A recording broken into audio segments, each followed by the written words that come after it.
Okay, hello guys, magandang gabi po sa ating lahat. Meron akong i-share sa inyo na isang video na isang parcel na umabot sa akin. Bali guys, yung in-order ko ay isang bomber jacket. Tatlo po yung in-order ko. Tatlo yung umabot, pero hindi magkapareha sa in-order ko na bomber jacket. Yung umabot po guys, isang okay. Parang basahan na nga kung tutuusin. So ito po, papakita ko sa inyo ha. Yan, pakilapit nga para matingnan nila kung gaano kapangit. Ito yung isa guys.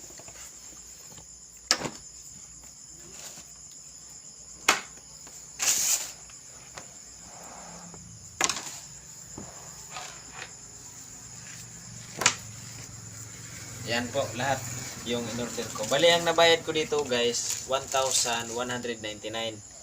So kaya hinala mga guys kasi dalawang cellophane yung pinaglalagyan. Hindi makita kung legit nga po ba.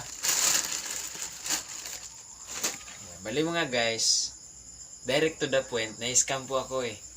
Sayang yung pira, pinagpapawisan ko naman yon. Tapos napunta lang pala sa wala.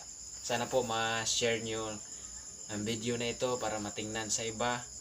Para hindi naman yung iba madali sa isang scammer na ganito. Tulad sa akin. So sana po makarating ito kay Rapid Tulpo. Kasi galit yun sa mga taong mga scammer. Yan lang po. Maraming salamat at huwag niyong kalimutan mag-subscribe sa aking YouTube channel, sa aking Facebook account.